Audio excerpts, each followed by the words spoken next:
Hello, hello, and welcome back to the Forza Italian Football Podcast, the only Italian football podcast bringing you inside the Serie A stadiums every single week. This week there have been 9 games played. We've been at 6 of them, so our ratio is up for now. It will drop back down to just the pretty pathetic 60% of games attended when whatever terrible game is on tomorrow night gets played, but who cares? 60% isn't too bad. I am Conor Clancy, returning as host as ever, fresh and rejuvenated after the international break. And joining me is Vito Doria. Vito, it's a pleasure. Thank you, Conor. It's been good. It's good to be back on the FIFpod, after the international break. And yeah, glad to be talking about the Serie A action again. So I'm sure it'd be worth discussing this week. Absolutely, it will be. And also joining me is Kev. Kev, I'm not going to say your last name because last time I said it, I thought I said it right, and it turns out it was wrong anyway. So you are just Kev, if that's all right with you. Yeah, that's absolutely fine with me, Conor. Nice to be back. Good. It's good to be speaking to you again and have a full house on the podcast. All right. The obvious place to start is where the Serie A action finished this evening, and I'll start off with a simple question, Vito. Sampdoria Genoa, Derby della Lanterna. Is there a better derby in Italian football? Look, realistically, there probably are better derbies, probably in terms of the quality of the teams. But I think in terms of the atmosphere and the colour, I don't think it's very easy to match. I think it's a great atmosphere that's provided by both teams, especially with all the choreography, the tifos, things like that.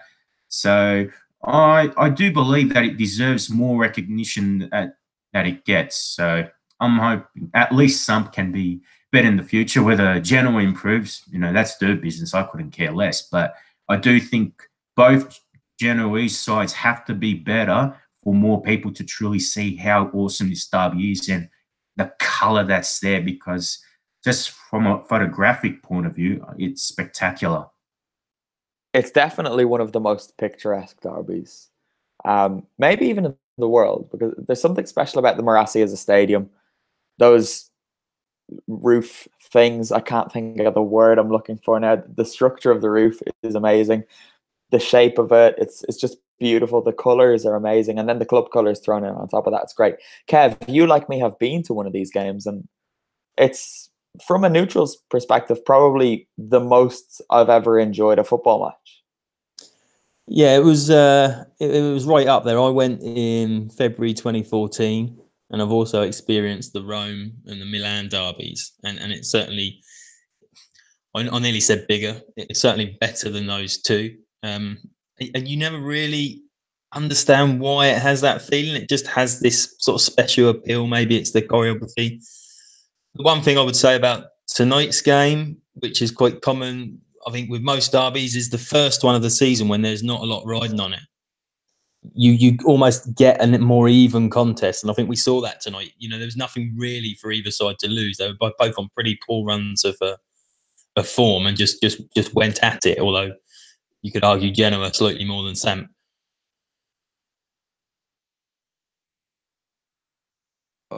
Sorry, my mic messed up there. Yeah, it was quite strange to see Genoa be the more dominant of the teams, especially given the recent history. Vito, I'm sure you're well versed in just how poor the Rosso Blu have been in this fixture over the last few years. What is it I'm sure you'll fill me in. How many of the last 10 have they won? It's something pathetic. I'm not sure about the exact number myself, but Genoa did beat Samp 3-0 in the 2015-2016 season, which was near the end of that campaign. And then probably before that, the one that probably springs to mind was another 3-0 win to Genoa in the 2013-2014 season, early in that campaign. So that's another win for Genoa. But in recent years, it's been predominantly Samp that's been able to collect the points and play the better football, but this time it was a different story. Genoa looked far more confident in what they were doing, and usually the Grifoni are pretty physical in these kind of games, but in this game I didn't think they really needed to be. They seemed to be more focused on trying to play the game, create chances. And Kuyame and Piontek looked particularly dangerous up front. So I'm sure the Genoa fans will feel very unrewarded that they didn't get the 3 points. Yeah, Kev, it is quite strange because Samp have been not only the better team in recent years in this fixture, but have been by far the better team out of the two this season. I'm sure there won't be too many Genoa fans disagreeing with that. Were you surprised to see Genoa be the dominant of the two? Yeah, I was. I think it was. You always expected the effort. You always expected the physicality. And there's sometimes a tendency in a derby, whoever the two sides are, for people to just sort of run around almost headless chicken like. But whether it had been the international break that Juric had managed to get the players together, and it was like Vito said, it was something organised about how they were pressing the Samp players after they'd taken the league, admittedly, that seemed to really work for them tonight. I'm just looking at the statistics now, and Vito, Genoa have won just one of the last 10 derbies, which shows just how much of a stranglehold Samp have had over the city and its football in recent seasons. But you both mentioned Genoa's threats in attack, and Christoph Piontek, after 5 games without scoring, he's back amongst the goals. It was a penalty. He did win the penalty and took it well. Kev, you possibly in jest put it up on Twitter that he's a flat track bully.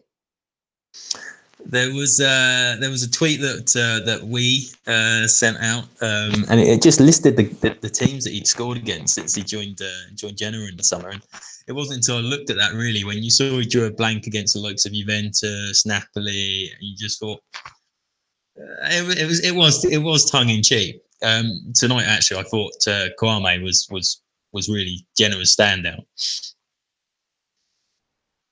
We will get on to Kwame, of course, but in defense of Piontek, right, he scored 2 against Sassuolo, who have been terrible lately, but were very good at the start of the season. There was a lot of hype about them over the summer.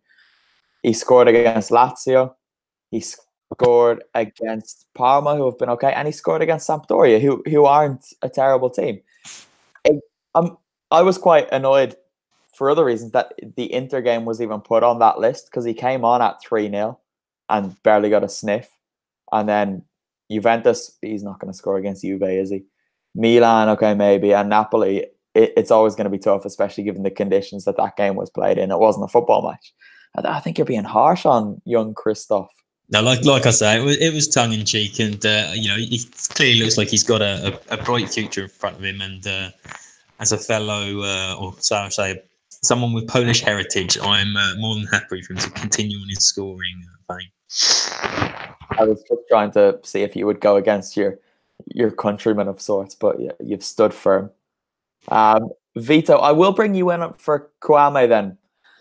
I have spoken to Dov about Kwame on previous pods this season, and I've spoken about it myself when I was going to Liguria what seemed like every 3 days for the first 4 or 5 weeks of the season. And what did you make of his performance tonight? I thought he was one of the best players. I compiled the ratings for Forza Italian Football in this game, and I did give Romulo the best rating. I thought he was excellent on the right flank with his energy, hard work, and wing play. But Kuyame in particular, I think he was more dangerous than Piontek because of his link-up play, his work ethic, his speed, physicality, and he just puts the pressure on too. So I think he's a more complete player than Piontek is, whereas Piontek's more or less a pure finisher. But I think the two promising players, and Kuyame's got his own attributes that makes him crucial to this Genoa side. So I think he's another young player that's going to be on the rise. And then, Vito, just before we move on from this game, I will be speaking to Dov about it because he was there for us, battling against everything that conspired against him, getting a report done with Wi-Fi and internet connection and mobile phone connection. We got there. But what do you make of this game from a Sampdoria perspective? It was good to see the 3-game losing streak broken. But this is probably the first time that Juric has got a point off us, so that's not a good thing. And I think in general, the performance wasn't very good. It seemed that once Quagliarella scored, there was a bit of promise there, but Genoa got into their rhythm and we couldn't get into ours. I don't expect us to play our best football against Genoa because they're usually such combative games and tough games to win. But I'm hoping that from next week onwards, we can start getting back to our rhythm, develop our confidence, and go back to playing the football that we're used to. If I had to pick out two weaknesses, would be the left back and trequartista roles. I think that's where we need the most improvement. And the players in those positions, like Nicola Muro at left back, and then the attacking midfielders, Ricardo Saponara and Gaston Ramirez, I expect big improvement if we're going to get back to winning ways. No, Gaston Ramirez is someone that I've always not quite understood. He's a player who can be excellent, but it's too rare. And I know... Very inconsistent. Yeah, absolutely. And very, very inconsistent. I know people say the same about Josip Ilicic. And he had an interesting weekend, but Ilicic does it a little bit more than Gaston Ramirez does. And Gaston Ramirez disappeared for about 3 years. He was in England and did absolutely nothing while he was there. But Badger is in the comments. He says that Derby della Lanterna was a fun match and he's glad he didn't skip it. Never skip the Derby della Lanterna. Honestly, it is the most enjoyable game in the Italian football calendar. I think perhaps the only one that rivals it is when Torino are at home to Juventus. That derby, the only time that's fun is when Torino are at home. The other way around, it's a walk in the park for Juve. And he also thought we had abandoned him this weekend. Never. We would never do such a thing. We're just running a little bit late because today was chaotic. Okay, next up, I guess, is... this game wasn't quite as fun. It was also played today. Lazio 1, Milan 1. Kev, what did you make of this? As the game as a whole wasn't all that interesting. Gennaro Gattuso's use or lack of use of his substitutes bench is probably the most intriguing thing to come from this. Yeah, well, when we're talking about substitutes, I'd actually probably I'd go back to Lazio. I believe it was about 65 minutes. They pulled off Milinkovic, Savic, and Luis Alberto. Now, as you alluded to, it wasn't a great game, but they were the two creative threats that Lazio did have at that point. And okay, they brought on Correa, who eventually scored the equaliser. But it was just such a strange move from Inzaghi. And then, moving back to Milan, even with their availability problems of several of their players, Gattuso not putting any subs on at all. It just looked like they were, do we call them political moves from the coaches? Are they trying to send a message to their superiors about what they have available to them at the moment? It definitely feels like that in Gattuso's case, doesn't it? Because I know, as you touched on, they do have a lot of players out. But you look at the bench, they had Samu Castillejo was on the bench. Andrea Bertolacci, okay, he's not amazing, but he is a footballer. Diego Laxalt was on the bench. And believe it or not, Jose Mauri, he is still there. So they weren't exactly packed with options, but they could have done something. And you do think, is he just trying to send an almost Mourinho and Conte-like message to those above him to say, I need more players? Vito, what did you think of Gattuso's decisions? Perhaps it is a depth issue, but I do believe that it's very bizarre not to bring on any subs at all. It's bad enough that they have injuries, but there could have been the risk of getting more players injured or wearing players out. So even if he didn't want to give them 25, 30 minutes, at least give some of the guys, 5 or 10 minutes at least, so they can do something to change the dynamics of the game. And perhaps someone like Castillejo would have changed things a bit, add a bit of speed, a bit of flair. So I think at least he could have been brought on, and then a few other players too. Maybe even Maori to add something in the midfield, or Bertolacci. Just try not to wear out those who are still fit, and try to make sure that you get your long-term and short-term goals right, because you don't want to add further injuries to the list. And it would be very hard if Gattuso had to turn to an abundance of youth team players. That would be disastrous for the Rossoneri. Yeah, well, they did have their players missing, and Kev, of their central defenders, the only one they had fit was arguably the worst of the bunch in Christian Zapata, and Gattuso switched things up and went to play with 3 central defenders, converting Ricardo Rodriguez and Ignacio Abate into makeshift central defenders. What did you think of this decision? I saw him getting a lot of criticism for it on Twitter, as every decision tends to receive, but was it the best thing to do? I don't think he had much choice, to be, if I'm honest, but there was the whole, I watched the game, I was doing the player ratings, and with Zapata being that one, if you like, available centre-back, you're expecting him to sort of almost manage the 3 of them.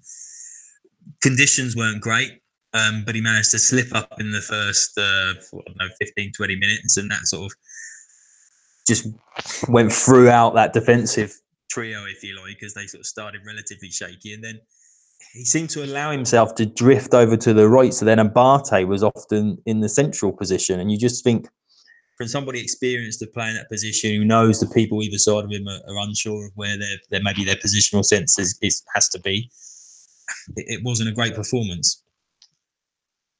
No, I thought he did the best that he could do as well. What do you really expect? Because if he puts one person out of position and plays alongside Zapata, then they're going to be more exposed, I feel like. But with the 2 extra defenders thrown in there, I thought he managed it quite well. We got some strange abuse over the international break about not covering Lazio quite enough. And I know sometimes we let them slip on the pod, but when we do speak about them, we speak about them in glowing terms. And it's unusual because it was in response to last week's podcast and a tweet specifically saying that we spoke about Lazio, that we got abused for not talking about Lazio. So we're not going to talk about Lazio, but we did have Alistair McKenzie at the stadium in Rome, and he will be speaking to us for the audio version of the podcast. I'll be speaking to him in a little over an hour to get his thoughts on the game. And he's at every Lazio home game, be it in Europe or Serie A, but we don't cover them enough, which is weird. For the rest of you just sticking with us on YouTube, we're now going to go over to Inter 3, Frosinone 0. And what do you say about this? I don't know what to say about games that Frosinone are involved in, because they're just not very good. Icardi was rested, but it didn't matter in the slightest. Kev, Keita Balde scored twice, but does it mean anything? No. I don't know. I kind of, I will admit, I had some kind of one eye on the first postponed Super Classico in South America, but did watch the first half of this, and like you say, just Frosinone, I don't know what they're doing half the time defensively. You could talk up Keita Balde's contribution all you like, but he sold a dummy for his first goal that took out 3 of their defenders. I mean, that was the level with which Inter were dealing with, and clearly Spalletti knew that and rested Icardi with an eye on the Champions League this week. And yeah, there was something that's kind of just made me lose interest partway through the game when you just knew that Frosinone were never really in the race. Yeah, Frosinone are a joke. They're the very same team that they were when they were last in Serie A, which is quite condemning, and they did look like they had changed a little bit. They looked quite good in Serie B last year, but it's just not to be for them. They've got 7 points and 1 win from their 13 games so far, and that's terrible. If it wasn't for Chievo being so much worse, Frosinone are so lucky that Chievo are in Serie A this season. Otherwise, they would be laughed out of it and probably just forced into Serie B by Christmas. And then above them is Bologna, who have only won twice. It's nice to see Bologna in the relegation zone, actually. But we'll move on from that. Yeah, Vito, Keita Balde, I've described Frosinoni's defence as training cone-like this season, and Keita Balde just made them look even less valuable than a training cone in this game. Well, they made him look good, but no, at least he did take his chances, because I remember after our Atalanta game, we were criticising him, but at least he did take his chances, and Frosinone did make Inter look more like they were more creative and more fluid as well. So, not just with Keita Balde, but with Inter in general, I do hope that, they've reacted in the right way after they did get smashed by Atalanta before the international break. But yeah, I really hope this is a chance for them to really regain their composure and be able to show off their skills, because they do have some talented players in Inter. They just got to be more effective and be more confident too, and also try to play with more of this kind of flair and conviction against stronger opponents. Definitely, we did have very Capretta at this game as well, as is a theme. If there's a game at San Siro, we have someone at it, and it was Vieri this week. I will maybe speak to him about that. We'll see what happens. But Vito, or Kev rather, Inter obviously had something of an eye on Europe with the team that they played, but it didn't matter, and that's got to be good news for them. Yeah, you think so? I think there was almost the perfect storm for a lot of the teams involved in Champions League this week, whereas they weren't playing particularly strong opposition, or they're in a position now where they can afford to maybe drop points, or maybe that's a bit too strong. But let's face it, the league looks like it's over for most of them, other than Juventus. So I mean, it was sort of right place, right time for Inter and the others. Yeah, well, they did close the gap now because Napoli obviously slipped up. So they are just 1 point behind Napoli now, and it's depressing because when you look at the league table now, you're looking at 18 teams. You're cutting off the top and the bottom, and then just looking at the rest to see what's interesting. And then you scroll up and see Juventus are 8 points clear already, which is just great, isn't it? It's absolutely fantastic. Do you think Inter have a chance quickly on what is it, Tuesday or Wednesday they play? Have they got a chance of causing an upset, Vito? Against Spurs in London? Yeah, I think it's possible. Tottenham did get a good win against Chelsea on the weekend, but no, I do fancy Inter's chances, and so far I reckon they've been doing pretty well on their return to the Champions League. So I don't think that Tottenham will easily get a point or get an easy win. I think Inter will make it hard for them. And I've been impressed with Riccardi in the Champions League so far. So for someone who hasn't got much experience playing in that competition, I think he's adapted very well. Yeah, definitely. There was something I wanted to raise, but I've completely forgotten it now. Oh, Lautaro Martinez, he scored. And Kev, my word, did he enjoy it? I loved it. I must admit, is that the only thing that piqued my interest after Inter had gone 1-0 up?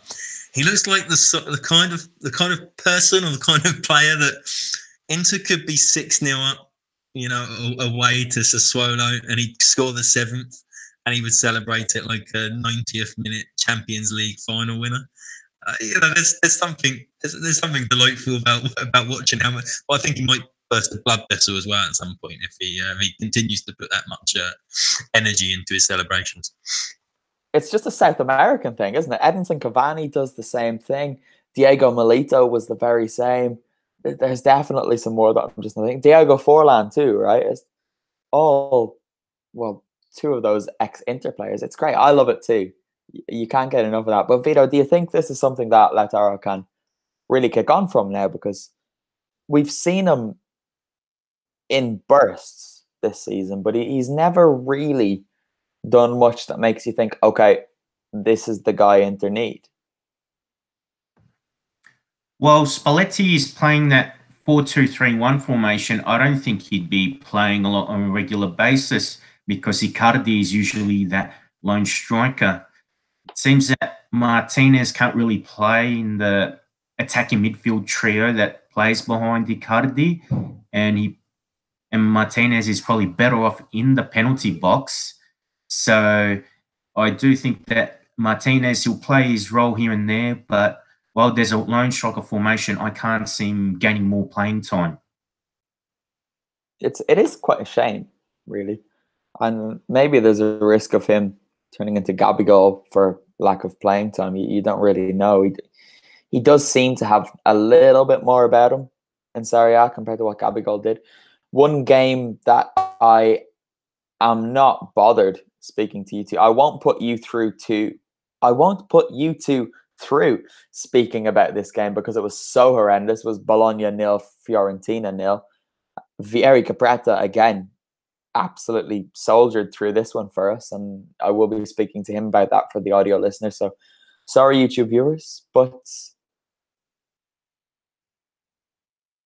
okay, guys, we are back and we're going to talk about Juve 2, Spal 0 to lighten the mood, Kev, am I right? Because if there's anything that gets you excited about Serie A, it's watching Juve swat aside a mid-table team without doing anything, isn't it? Well, I'm just getting more and more depressed by it, Conor. Sorry. The one saving grace was where I picked up my Serie A coverage this weekend, and I only picked up at half time. So I think I arrived home to sort of catch the first goal during the highlights, and then soldiered through the second half with Juve not really getting out of second gear. As you sort of mentioned earlier, they're nearly 20 points ahead. It's we're not even in December yet. It's bad, isn't it? It's really bad. But grab a knife. Honestly, I thought it would be worse. And not because I thought Juve would be better, because they could only be 2 points better. But I thought Napoli and Inter wouldn't be quite this good. So, well, maybe good is the wrong word, but not quite as competitive and reliable at these early stages.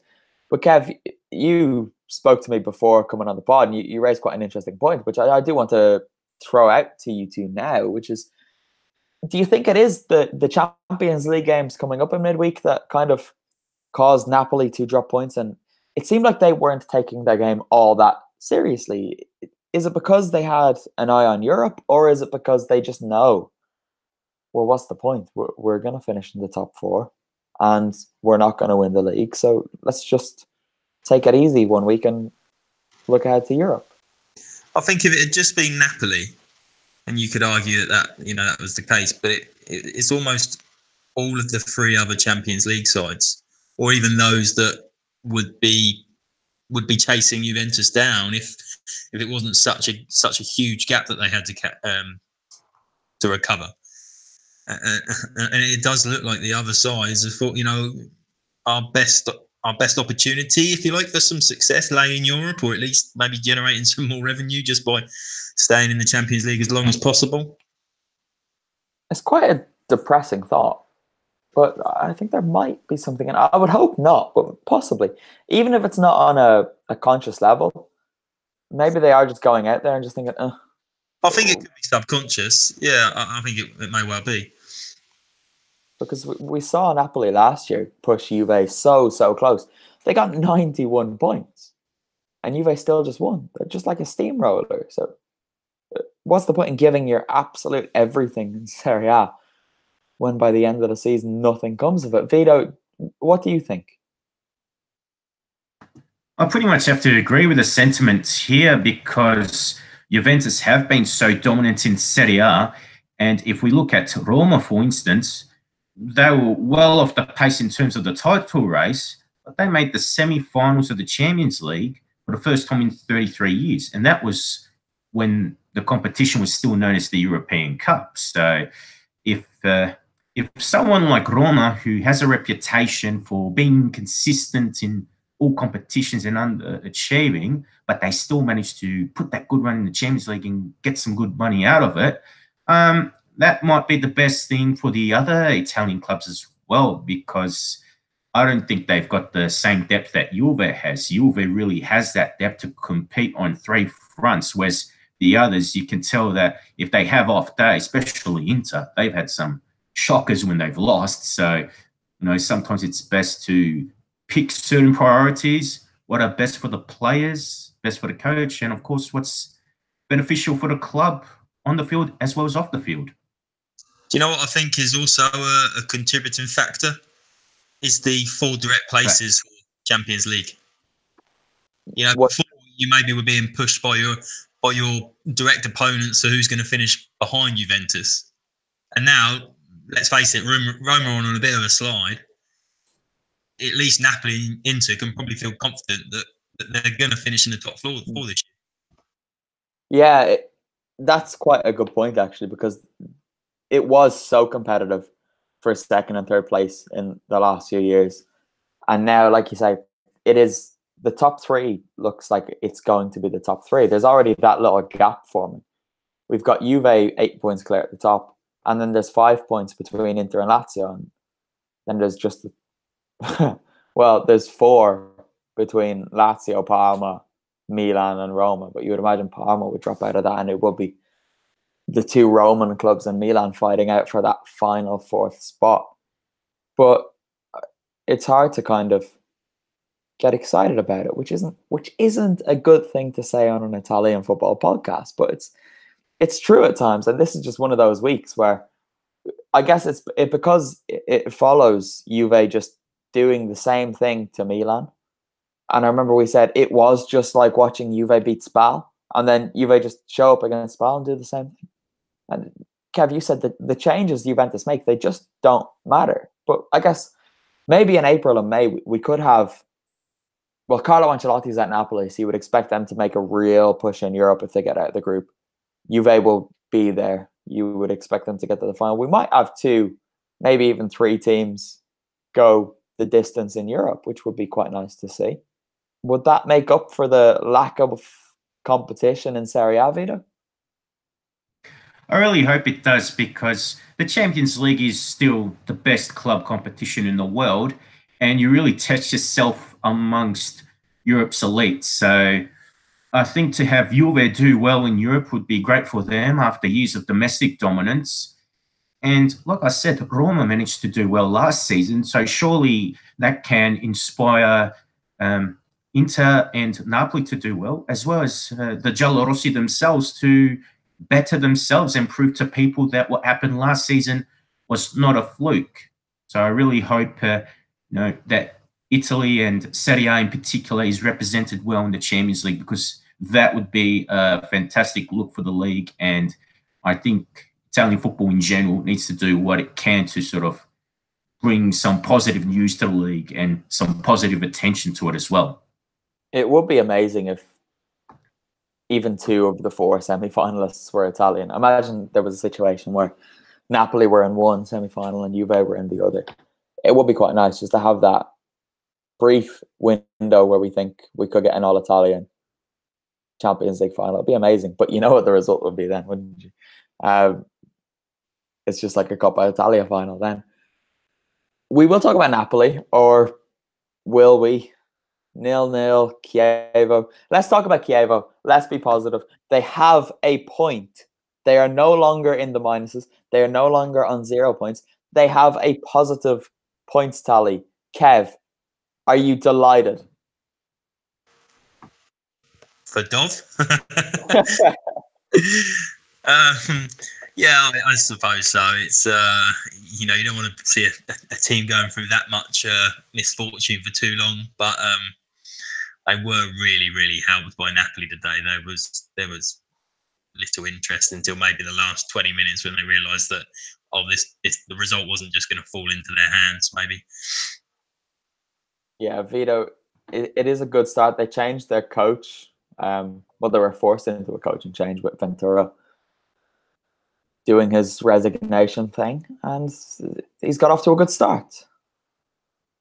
Well, that's the thing with Domenico Di Carlo, the man who's replaced Gianpiero Ventura. I think he's one of the worst Serie A coaches in history, to be honest. But for some reason, he's at Chievo for the 3rd time, and he seems to do okay at Chievo, which is pretty puzzling because everywhere else, he's been hopeless. But maybe it's a good start for the Flying Donkeys. Maybe Chievo is the place for him to look good, and maybe the way the Campidelli family runs the club, it might suit him better. But if he manages to keep his job and they somehow survive relegation, I think he should be on his hands and knees with the Campidellis to keep his job, because I don't think he's good enough elsewhere. He has nothing to lose here, though, does he? Because if Chievo goes down, well, what was he supposed to do? If he makes it close, he's done brilliantly. If he even gets within 3 points of survival, he's done an amazing job, because they are bad. As Dov said last week, I can't remember if this was after the pod when I spoke to him or on it. He'd be surprised if Chievo got into double figures for points this season. And that's him, the most blindly optimistic man in the world when it comes to Chievo. And he says he'd be happy with 10 points. It's crazy. It might have been on the pod. I think it was. Because I pushed him for Chievo comments because Ventura had just resigned. But anyway, let's talk about something positive. Parma, Sassuolo. I was there. Parma are the kings of Emilia-Romagna after beating Sassuolo in what is something of a derby. And they are sixth. Vito, Parma, newly promoted Parma, are sixth in a European place. Is it possible for them to hold on? I think it's a bit too early to tell, but without sounding too pessimistic, I don't think it will last, simply because it's a depth issue and they've just come up from Serie B. But I think to see them in sixth place at this very moment is still fantastic. And I think after the bankruptcy and starting again in Serie D, I think it's good to see them in this position now. They do have some good players and some experienced ones as well. And Gervinho, he scored the opening goal, so that's a plus sign, because he'll be key to their chances of staying away from the relegation zone. But yeah, I just think they're a real drilled side under Roberto D'Aversa, and I reckon they should be able to perform consistently and be a tough team to beat. I don't think, even if they drop from sixth place, I don't think it's going to be that easy for opposition sides to really push them over. No, definitely not. You mentioned Gervinho scoring, and this is the fourth time in 5 home matches he's scored this season. The only game he didn't score in this year at the Tardini was that absolute horror show against Frosinone, which I still haven't quite recovered from. I'm still emotionally and mentally scarred from it.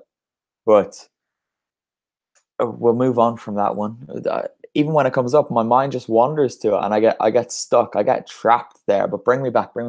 You mentioned Roberto D'Aversa as well, and I think he deserves praise, because whenever Parma are praised, it's Gervinho, and I'm guilty of it too. But D'Aversa has them so well organized. Kev, you pointed out beforehand that was it only the bottom 5 teams have scored fewer goals than Parma this season? Yeah, I think it's because of the way the games went today. I think it's 5 of the bottom 6 now, actually. But yeah, they scored because again I saw the result. Watching the highlights, I saw they'd moved up to 6th, and I was almost looking for something to sort of give some basis as to where they are, because I've not seen a lot of Parma, live, if you like, or it's mainly be through the highlights. And maybe it's what Vito says. He's got them so well drilled, and you've got it's that combination of how organised they are, and then also being able to have something at the top end from Gervinho to grab them a goal and make something happen, so they can nick that win. It's truly astonishing, really, from a side that was in their situation and then's come up through the divisions year after year after year, and then come into Serie A again. Yeah, well, I have seen them quite a lot this season. Obviously, living here, whenever they're at home, I tend to go to the Tardini, and that's where I work for the day. But yeah, they've been really good. Well, that's an exaggeration. They've been really well organized. Bruno Alves has been so much better than I expected him to be. He came in as captain, having spent last season at Rangers, and Scottish football isn't very good, I think it's fair for us to say. So I was quite skeptical as to how he would adapt, but he's just taken to it as if he was never away from the top level, and he's so important for them there, especially now with Alessandro Bastoni getting into the team the last couple of weeks. he's a young guy. He came through at Atalanta, he then went to Inter, but he's not played much. Even with Atalanta, he didn't play because they had that back three of Caldara, Toloi, and Mazziello. But Bastoni's been excellent in the last few weeks. He went off injured today, and D'Aversa was slightly concerned afterwards in the press conference. So that mightn't be the best news for them. But they've got Luigi Sepe in goal, and for all his flaws, he's a good shot stopper. And I know that's the least you would expect from a goalkeeper who is a professional, but he's a very good shot stopper. He pulls off saves that you don't expect him to make. He can reach corners that others can't, despite not looking overly big. And they tend to limit teams to shots from, I don't know, like crosses into the box or chances that aren't that likely to be scored from. And I do think Sepe is a good goalkeeper in that situation. He did nearly make a mess of the result today, though, when he came out for a cross and flapped at it, as he tends to do. And I can't remember who it was. It might have been Jacopone recovering, who cleared off the line and saved them. But yeah, Sepe is not a very good goalkeeper, but a good goalkeeper for Parma, maybe, is the right way of doing that. But yeah, Roberto D'Aversa deserves credit for the way he structured that team. And he's playing to his players' strengths, I guess, right?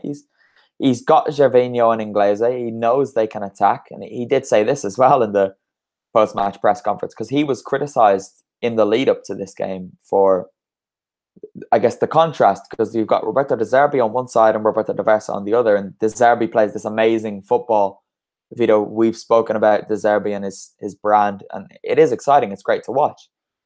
But D'Aversa said he adapts to the players that he has in his team, and he's done that, because I said in my post-match video in my analysis that they know they can just sit back and defend, and within 3 seconds, if Gervinho gets the ball, they're up in the opponent's box with Inglese, Gervinho, and everyone else attacking. So it's working, and long may it continue, because it is nice to see someone get amongst those names up at the top of the table, especially with Atalanta being a very hit and miss this season. Sassuolo fading terribly.